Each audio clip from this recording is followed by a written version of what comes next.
song on it.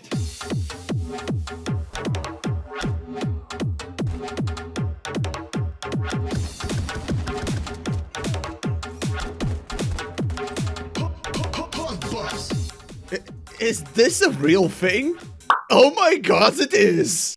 2023 in gaming is one hell of a year, both in good games and in horrible, pathetic failures. Case in point, The Day Before. It is perplexing how could something so bad even be released. However, there is a bigger story that makes what happened even worse. So, come with me and let's take a look at the utter failure that is The Day Before, and how we got to this point. Well, hey kids, do you want some drugs? Oh, sorry, I don't have any, but I have something better. Patreon! Yes, that makes videos happen.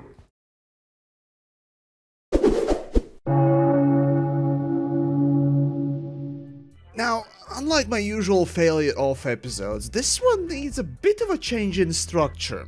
So, the long story short, The Day Before even now claims to be MMO game. It isn't. It claimed not to be like Tarkov.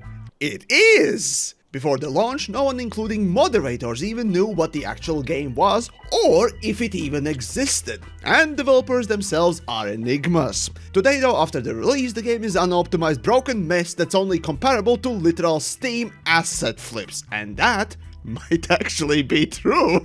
But before we delve into the flaming train wreck meeting dumpster fire, this is the inevitable release. So where the hell did it even come from? Around 2019, developer by the name of FNtastic announces their work on a new game called The Day Before, a survival co-op multiplayer looking thing. At this time, the game was looking more cartoonish, low poly-like. In fact, right now in the game files you can actually find videos laying about from back in those days. Oh no. Oh no! Oh no! No! What? What the fuck? What? Excuse me, what the fuck? Excuse me, what the fuck is this? So why the fuck are they there? It's beyond me. So, regardless, that's not the problem. Soon they changed the look to more realistic visual art style. But hold on, who are these FNtastic? Where did these developers even come from? Well, if their official page is to be believed, Singapore. Hold on, did they change something? Oh, hold on. Yeah, they changed something. Oh my god, they removed the contact page. Oh no. Yeah, they changed it. Oh my god. Now if you press on learn more, it leads to the Steam store page. Before, it led to this. About, yeah, they removed it! Oh no! Okay, so I was searching for literally that quote. We do everything on basis, blah, blah, blah, blah, blah, blah. Each action is imbued with spirit of willingness and there we go. Willingness is heaven, unwillingness is hell. However, now when you click on everything, it's gone. All of it is gone. Literally, even the links below are gone. Apparently, the company has over 100 developers and over 200 volunteers. Yes, that's right, volunteers. Now, the company has this to say. We do everything on a volunteer basis. Each action is imbued with the spirit of willingness. Every endeavor is infused with the essence of joy. Willingness is heaven. Unwillingness is hell. Ominous. Oh wait, hold on. They're an Asian company? And apparently founders were raised in Russia? Oh no. So yeah, I think you might see where this is going. Anyways, they're not exactly newbies to the game development either. Now, before 2021 releasing Prop Night as a Garry's Mod prop hunt bandwagon copycat thing with better graphics, then in 2019 they released Wild 8, a top-down co-op survival thing, and before that a Radiant one, a self-proclaimed art game in 2018. Now, by all accounts, it might look like they were progressing from indie to AAA rapidly. Now, I wonder if this is foreshadowing. What most people remember the most was the 2021 gameplay trailer, or at least what we thought it was. Most fanboys and naive hopefuls playing Division jumped at the chance of a game that was very similar, but with zombies. To an extent, that's kinda what it was advertised as. And no wonder the comparisons were drawn. It's basically a stunted homunculus of The Division. That's where they stole the splash art and a bunch of the aesthetic marketing material. The Last of Us, that's where they stole the font. And Escape from Tarkov, that's where they stole the basic gameplay loop, except it's completely unfinished. But okay, people got really hyped about this, beyond my understanding. Seriously, the levels of fanboyism that went on was bizarre, which led to the day before becoming the most, not just one-off, but the most wishlisted game on Steam. Then weirdly came the release delay claiming that they're moving to Unreal 5. Now, by now, already the game was marred in rumors that not even people close to the project didn't know anything about the game. But hold on, was the game even real? And this delay, it kinda only fueled the suspicions.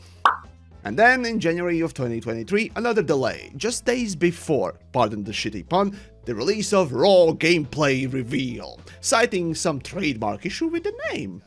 Well, it was getting weirder and weirder, and by now most people realized the trailers were fake and gay. This company is lying, and even if they didn't sell anything, they were scamming everyone. Along with this, the game was also delisted from Steam.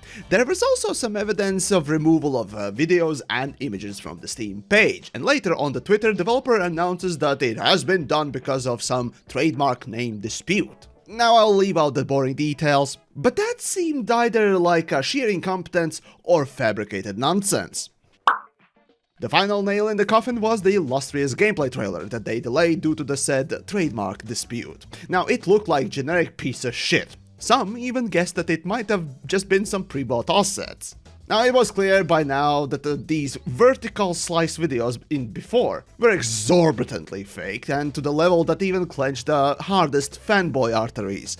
And whatever goodwill they had left in the public's eye was utterly destroyed by now. The game was a scam. Here are the coordinates. Did you hear that? Yep, I got a message too. Great. Maybe I can sell my junk there and get myself a better rifle. However, they were not done yet. Now here I'm skipping a bunch of details. On their official Discord, which basically became their main news release platform, even the official and volunteer moderators didn't even seem to know what the fuck was going on, or if it was a real game at this stage. Still, FNtastic later released another trailer that looked less fake and gay, but it also looked more bland, boring, and generic. Not to mention that it seemed nothing like what they are advertising before. The Day Before offers a uniquely reimagined journey into post-apocalyptic MMO open-world survival. Now this is where the shit hit the fan the second time, as if everyone wasn't covered in shit enough already. MMO? Fuck no! Some even say that the servers can barely hold up to 32 players at any time. I mean, sure, if more than 2 players to you is a massively multiplayer online, then haha baby, this is one massive online game indeed. But for everyone else, this was a bold-faced lie. Then, a while back, developers explicitly mentioned that this is not gonna be like Tarkov. Huh, whoopsie daisy, it's exactly like Tarkov. Well, unless of course you're that kind of selective degenerate who tries to weasel out of arguments by saying, but it's not an exact one-to-one copy, it's just a 99% of a copy, so it's not the same, huh? But for everyone else, it was a fucking lie. And then, the gameplay itself. Holy fuck! Yeah, follow this. Okay. Bye. I guess. Oh my God. Oh, zombies. Okay.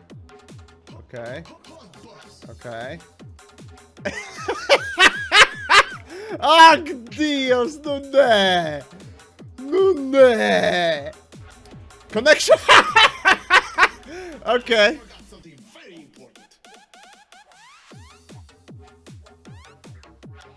Oh no!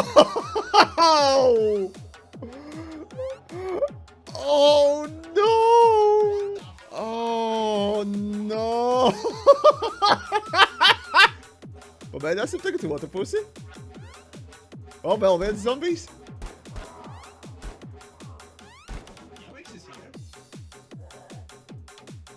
Bug, bug, bug, bug, bug, bug, bug, bug, bug, bug! Ew! Oh, trapie!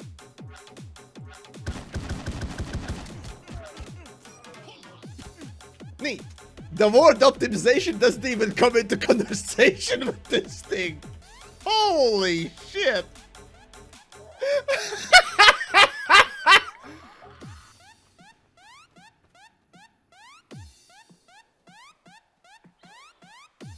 Paskatīsimies, kas notiks.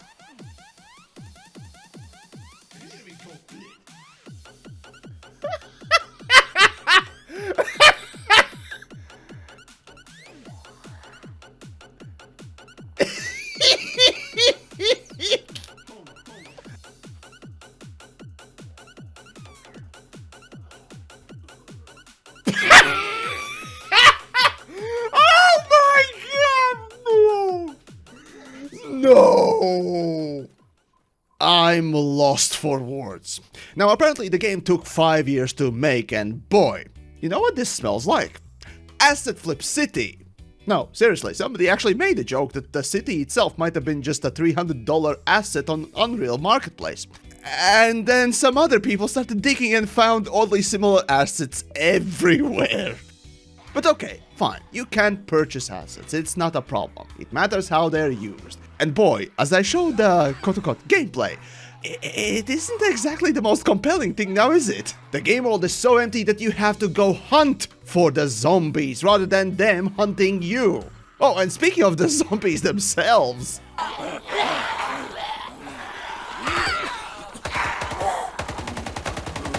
And then, to top it off, the technical issues.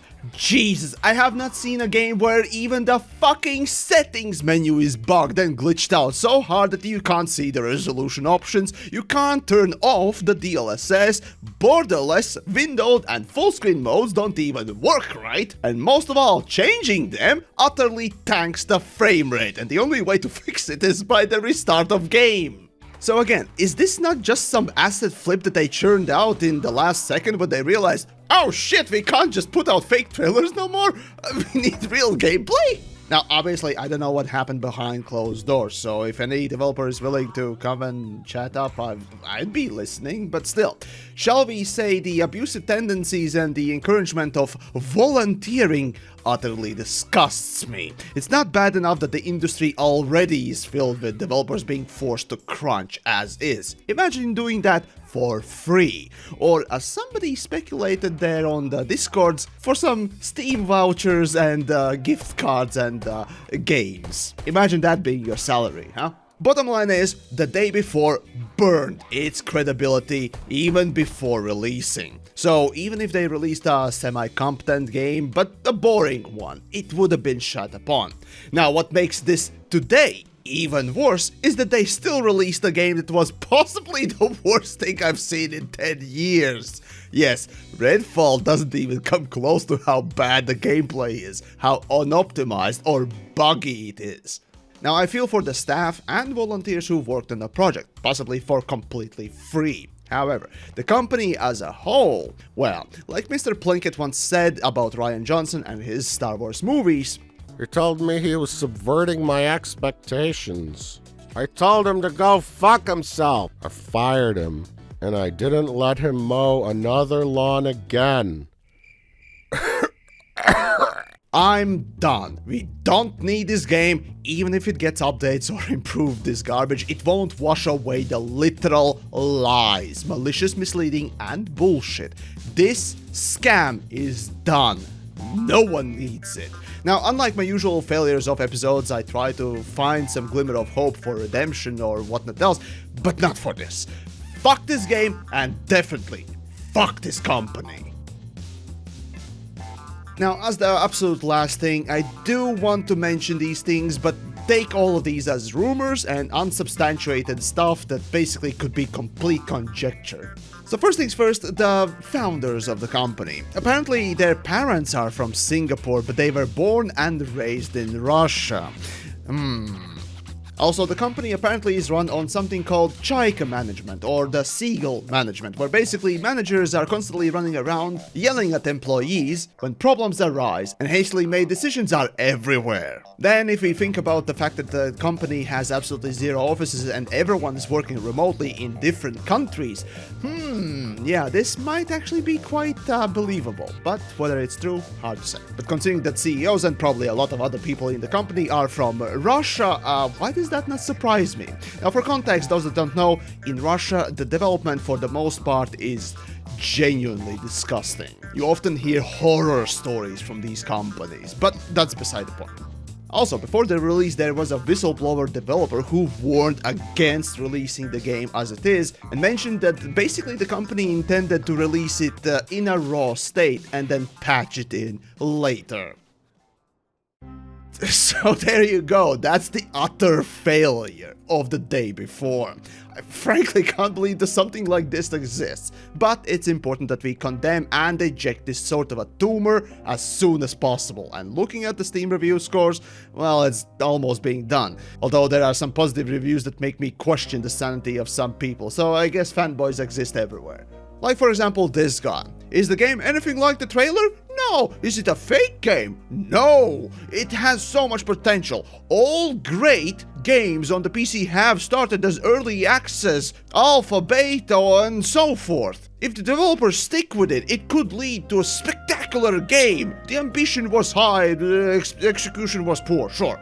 Is the game worth $40? For you to decide. What else could you spend $40 on? It's not for everyone, but there's something. At this point, you're genuinely delusional. If you don't smack down the bad actors in the industry immediately, you get shit like this and more. And this sort of attitude of, oh, just give them a chance, come on, I like the concept, is genuinely stupid. And I'm not mincing words anymore with this one. For fuck's sakes, as I was almost done, I looked through the subreddit, right? Checking out what people say in the Discord and so on and so forth, and one of the wonderful people actually showcased a couple of interesting things, one of which is botted reviews! What a fucking surprise! Jesus! How much further can this go? And of course all of it in Russian. But anyways, as the final word, I was watching Charlie, or Moist Critical, and he mentioned that they might have needed to release this game to not get sued. And frankly, if that's true, oh boy, yeah, that's an interesting idea. But what I do know is that Patreon supporters make this sort of stuff happen, so maybe if you enjoy this, go check out the links down below and join the supporter bunch too, even if it's for $1 or so. So, now that the train wreck is over, maybe go check out, let's say, Payday 3 failure, which was the now second biggest failure of 2023 game launches, or perhaps the Starfield failure. Still, in the end, for no good reason, remember, refunds on Steam are important. Use them.